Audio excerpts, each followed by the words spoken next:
করছে। আমাদের সরকারের দেওয়া শর্ত মানতেই হবে। মেটাকে শর্ত না মানলে ভারতেও চিরতরে বন্ধ হয়ে যেতে পারে বা নিষিদ্ধ হয়ে যেতে পারে ফেসবুক, ইনস্টাগ্রাম। এখন রাত 12টার সময় একটা নিউজ দেখলাম, যেটা আমাদের মতন কন্টেন্ট ক্রিয়েটারদের জন্য খুবই দুঃখজনক একটা ব্যাপার। নিউজটা দেখার পরের থেকেই না মনে এতটা কষ্ট পেয়েছি। ভারত সরকার নাকি ফেসবুক, ইনস্টাগ্রাম এই দুটো অ্যাপ নাকি পুরো বন্ধ করে দেবে, নিষিদ্ধ করে দেবে। এই খবরটা তোমরা কারা কারা দেখেছো কমেন্ট করে জানিও। আমি এই রাত 12টার সময় এইমাত্র খবরটা দেখার পর থেকেই ভাবলাম একটা ভিডিও করি। এটাও তো হতে পারে লাস্ট ভিডিও, জানি না কবে কখন নিষিদ্ধ করবে এই অ্যাপ দুটো। সব থেকে খারাপ লাগছে, এই সোশ্যাল মিডিয়ায় অনেক মানুষ কিন্তু কাজ করে। আমাদের মতন ছোটোখাটো কন্টেন্ট ক্রিয়েটারদের কথা বাদ দাও, আমরা যেহেতু ছোট ক্রিয়েটার, তো আমাদের ওই বড় বড় ক্রিয়েটারদের মতন অত টাকা পয়সা ইনকাম ওইটা এখনো পাইও নি, ওরকম দেখিও নি। ছোট ক্রিয়েটার হয়ে আমি যেটা পেয়েছি ফেসবুকে, তোমাদের মতন এত ভালো ভালো মানুষের ভালোবাসা, আমার বয়োজ্যেষ্ঠ গুরুজন ব্যক্তিরা, তাদের কাছ থেকে অনেক ভালোবাসা, স্নেহ, সকল মানুষের কাছ থেকে অনেক সম্মান পেয়েছি। তোমরা অনেক ভালোবেসেছো আমাকে। এই ভালোবাসাগুলো থেকে আমি সত্যি বঞ্চিত হতে চাই না। ফেসবুকটা যদি বন্ধ হয়ে যায়, তোমরা সকলে আমার ভিডিও দেখো, ভালোবাসো, কমেন্ট করো। ফেসবুকটা বন্ধ হয়ে যাওয়ার পরে আমি তো আর এই ভিডিওগুলো আপলোড করতে পারবো না তোমাদের সাথে। আমার ভিডিও তোমরা দেখতেও পারবে না। আমার ভিডিও তোমরা দেখে তোমাদের কাছ থেকে কমেন্টের মাধ্যমেই তোমাদের মনের কথা সবকিছু আমি পড়তাম, জানতে পারতাম। ফেসবুক যদি বন্ধ হয়ে যায়, আর তোমাদের সাথে আমি কোনোদিনও ভিডিও শেয়ার করতে পারবো না। আমাকেও তোমরা চিনবে না, আমার ভিডিও দেখতে পারবে না, আর আমিও তোমাদের এত সুন্দর কমেন্ট, এত ভালোবাসা, এগুলো আর দেখতে পাবো না।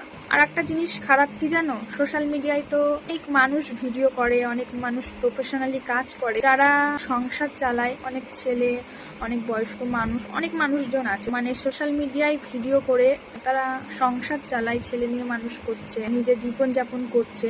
আমাদের এই সমাজে চলতে গেলে ভালো খারাপ দুটোই কিন্তু আছে, যেমন সোশ্যাল মিডিয়াতেও ভালো খারাপ দুটো দিকই আছে। এবার যে যেরকম, যার রুচি সে সেরকম ভিডিও দেয়।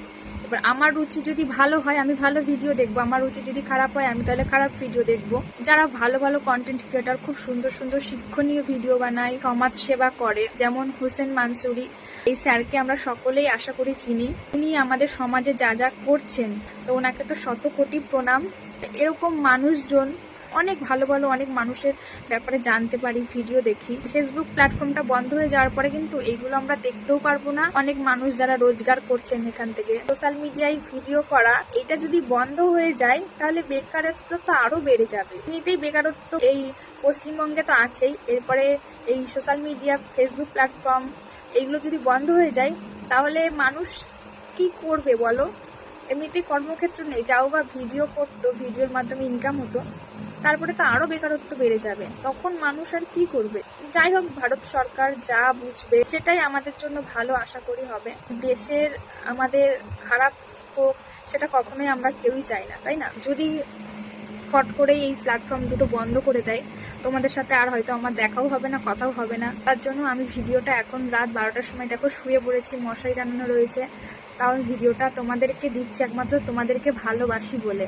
এই ভালোবাসা না থাকলে কখনোই তোমাদের মনের মধ্যে ঢোকা, মনের মতন হয়ে ওঠা সেই তনুশ্রী সম্ভব না। এই ভিডিওটা দেখে আমি ভীষণ খারাপ লেগেছে।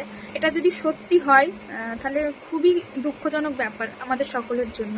এটা যদি ফেক নিউজ হয়, যদি না হয় তাহলে তো খুবই ভালো। কিন্তু যেহেতু খবরে দেখাচ্ছে, তো আশা করি এটা খবরে যখন দেখাচ্ছে সেটা ফেক হবে না। আর যদি এই প্ল্যাটফর্মগুলো বন্ধ না হয় তাহলে খুব ভালো। কিন্তু তোমরা একটু কমেন্ট করে জানিও তো, আমার থেকে তোমরা সকলে তো ভালো জানবে যে এই ফেসবুক কি সত্যি বন্ধ করে দেবে আমাদের ভারত সরকার। তোমরা বলো, ঠিক আছে? সকলকে গুড নাইট।